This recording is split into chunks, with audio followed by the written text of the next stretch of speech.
Homer is a name associated with the most significant epics of Greek literature, the Iliad and the Odyssey, published around 700 BCE. Written in ancient Homeric Greek, these poems recount the central events of the Trojan War and the heroes who flourished and died in it. The poet or compiler named Homer is an interesting figure historically, as the person presented as a blind, wandering bard might well be just a myth. There is, in fact, no detailed information that has survived or possibly ever existed about Homer. Stories about Homer reveal that the preservation and dissemination of his poems were ensured by Homer's own descendants, the Homeridae, from whom the Homeric school later emerged. When it comes to Homer, the only certain thing we have gathered from the grains of knowledge and accepted by the Academy is that the ancient Greeks associated his name with the poems that, with their significance, shaped the education and culture of Southern Europe, forming the backbone of the cultural evolution of antiquity. If Homer is interpreted as a real person, it's reasonable to assume he lived in Greece. As evidence to support this, one could point to the Homeric tradition formed on the island of Chios. Besides the debate on the existence of the wandering bard himself, even more significant contradictions arise when critically examining the so-called Homeric geography in his poems. Homer tends to describe the geographical features of locations in his poems with surprising accuracy, but the islands, cities, and lands are at best only partial matches to the geography of the Mediterranean, and sometimes the connections are completely non-existent. This problem is not new. 2,000 years ago, the Greek geographer and historian Strabo wondered why the island of Pharos, mentioned in the Odyssey, was said to be a day's sail from Egypt when, in reality, this small island is located right next to the harbor of Alexandria in Egypt. To mention a few other contradictions, one of the Odyssey's key islands, Ithaca, is described in the poem as the westernmost of a group of 3 main islands located towards the sunset. However, the modern Greek Ithaca in the Ionian Sea does not match these geographical descriptions from the poem. The main island of this group in the poems, Dulichium, which means long in Greek, has never been found in the Mediterranean. One of the most puzzling contradictions is found in the descriptions of the Peloponnesian Peninsula. In both poems, Peloponnesus is presented as a plain, while in reality, the peninsula is dominated by mountains up to 2.5 kilometers high. The question then arises, why are the contradictions so large? For a long time, it has been suggested that changes that occurred after the poems were written, namely the passage of time, could have altered place names so that they are no longer comparable. This could very well be possible, but the tablets from the Mycenaean culture, found in the region of Greece and the Aegean Sea, which are contemporary with the Homeric poems, are just as much in contradiction with Homeric geography as the present day. These observed contradictions have led to extensive research and interesting and varied theories, especially intriguing for us living in Northern Europe, among which today we delve into the research by the Italian Felice Vinci. Felice Vinci, an Italian nuclear engineer and independent historian, has developed a unique theory placing the events of the Iliad and Odyssey in Northern Europe, specifically in the Baltic and Scandinavia, around the North Sea, Gulf of Finland, Gulf of Bothnia, and the Baltic Sea. Vinci has written a book titled The Baltic Origins of Homer's Epic Tales and has served as a visiting lecturer at universities in Vancouver, Riga, Rome, and Padua. Among academic historians, Vinci's theory is regarded as pseudoscience, and the similarities he presents between place names in Finland and those mentioned in Homer's poems are considered coincidental. The Department of Finno-Ugric Studies at the University of Helsinki has not taken Vinci's onomastic studies seriously, but it would be interesting to know whether other aspects of the theory have even been considered. One of Vinci's key pieces of evidence relies on the Greek philosopher Plutarch's mention of the island of Ogygia. Ogygia, where Calypso, the daughter of Atlas in Greek mythology, lived, is strongly linked to the Homeric poems, as Calypso held Odysseus captive on the island for 7 years before allowing him to return to his wife Penelope in Ithaca. Plutarch's definition of Ogyggia's location is astonishing, as he states it was located in the North Atlantic, 5 days' sail from Britain towards the sunset. With this information, Vinci identified Ogygia as being in the Faroe Islands, from where Odysseus began his return journey eastward towards Scheria, which Vinci identifies with the west coast of Norway, and then to the Baltic Sea. Vinci proposes that the Iliad and Odyssey originated as stories from the Bronze Age in Scandinavia around 2000 BCE, preserved through oral tradition. They made their way to the Mediterranean, with tribes moving south from the north as the climate became cooler at the end of the Holocene climatic optimum.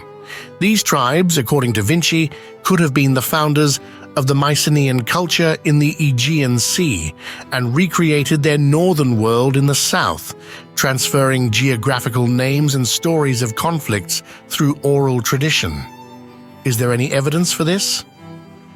In 2007, in the study Ancient Migrations, archaeologist and philologist L.S. Klein suggested that both ancient and modern Greek languages contain a substratum, a layer of vocabulary strongly related to geography and culture.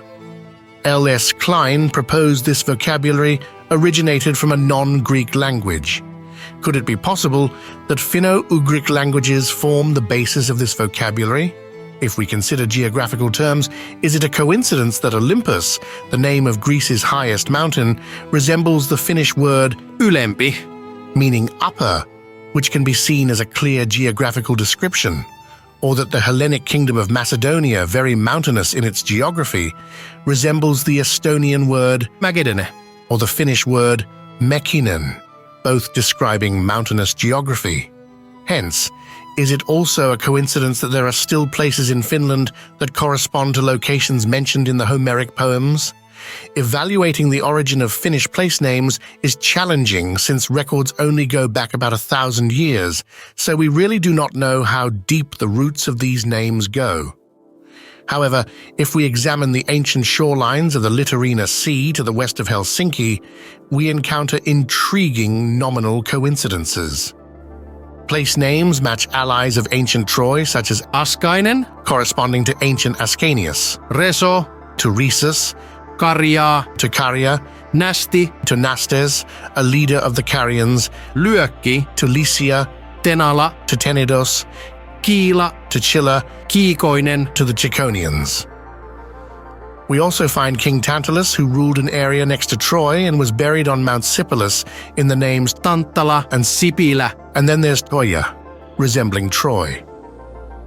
The climate in the poems is usually described as cold and variable, unlike the Mediterranean climate. The Iliad features massive storms, rains, floods, and mentions of snow on low-lying lands.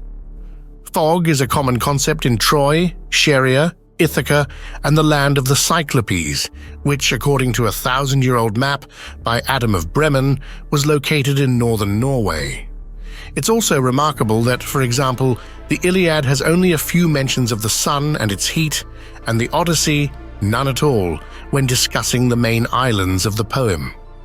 The colder climate described in the poems leads to characters wearing clothing more typical of the north than the Mediterranean.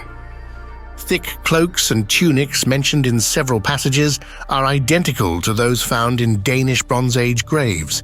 It's also somewhat odd that the diet does not include fruits, vegetables, olive oil, olives, or figs, but instead consists of beef, pork, and game, resembling more a Viking-like diet than a Mediterranean one. Homer's Achaeans resemble a northern people in their ways of life and social structures. They use oxen to determine the value of trade goods, a practice also found in Viking societies. The ships described are very similar to Viking ships, with either a lowered or even detachable mast and a very shallow keel. The battles described do not follow Mediterranean traditions, as they often involve fighting man to man in front of horse-drawn chariots, a tradition reminiscent of Celtic battle methods. Celtic traditions, in turn, are likely to have come from Doggerland, a large island between Britain and Denmark that was destroyed and submerged by a tsunami caused by the Storegga slide about 8,000 years ago, forcing the population to move both west and east to Scandinavia. Among other curious observations from the Iliad and Odyssey, the Homeric language predates Homer, as the differentiation between adverbial and prepositional elements was common about 500 years before the supposed creation of the poems. The poems lack Dionysus, a deity of great importance to Mycenaean and classical Greece, suggesting the poems are much older than Dionysus. The birth of Helen of Troy from an egg resembles Finno-Ugric traditions, such as the Estonian epic Kalevipoeg, where the beautiful Linda is born in the same manner. In Norse mythology, Valkyries collected the souls of brave warriors from battlefields, a role similar to the Homeric Kiras. The words Valkyria and Keri resemble each other. The great battle in the Iliad, lasting 2 days and 1 night, seems implausible in the Mediterranean, where darkness falls early and nights are pitch black. The term amphilyke, meaning clear night, used in the descriptions, only appears in literature when discussing Hyperborean Apollo. Hyperborea is a land in Greek mythology located in the north where people lived in harmony with nature. The battle could have been possible around the summer solstice in the Nordic region. Scandinavia, and especially Finland, share some striking similarities with ancient Greece. A coin over 2,000 years old found on the island of Corfu depicts a familiar labyrinth, Jatulintarha, similar to stone labyrinths found on Finland's west coast today. The origin of this Minoan labyrinth tradition is unknown, but while the Minotaur myth centers on a bull, Jatulintarhas are associated with a woman at their center, suggesting a possibly older Nordic origin. When Hesiod speaks of a golden race that inhabited Greece before the Achaeans and Ionians, could he be referring to people from the north? Or when Herodotus writes that the holiest temple of the Hellenes on the island of Delos was founded by northern tribes, could this be true? This could be easily verified, as the graves of the founding tribe members are still on Delos, where no one else has been allowed to be buried. Could the Hyperboreans have brought not only offerings, but also knowledge and building skills to Greece? Is this why Dendra features menhir traditions familiar to us from the north? But what about the city of Troy, discovered at Hisarlik in modern-day Turkey by Heinrich Schliemann? Felice Vinci emphasizes that the geographical location of Schliemann's findings poses difficulties for linking them to the ancient city of Troy as described by Homer. Strabo had described that the plain in front of the city Schliemann found was entirely submerged in water and later covered with silt, making it difficult to imagine epic battles taking place there. Moreover, many classical scholars strongly believe that Schliemann's discovery cannot be connected to the Homeric tales as the location of ancient Troy. Where then could this ancient mythical Troy be found? Felice Vinci meticulously charts Odysseus's journey from Ogygia to Ithaca, in this case from Nolsoy in the Faroe Islands towards Scheria or the west coast of Norway. It's noteworthy that Scheria corresponds to the Scandinavian word for a rocky coast, skur, or skurja in Old Norse, skär in Swedish today. On the way to Scheria, they encounter the sea monster Charybdis, which guards a narrow strait and is known to suck in large amounts of water 3 times a day. Is it a coincidence that one of the world's strongest tidal currents, capable of creating whirlpools up to 50 meters in diameter, exists along Norway's west coast, known as Moskstraumen? or maelstrom. The journey from Scheria continued to Ithaca, which Vinci believes is located in the Danish archipelago, ultimately leading to Troy, approximately 100 kilometers west of Helsinki in the modern village of Toija.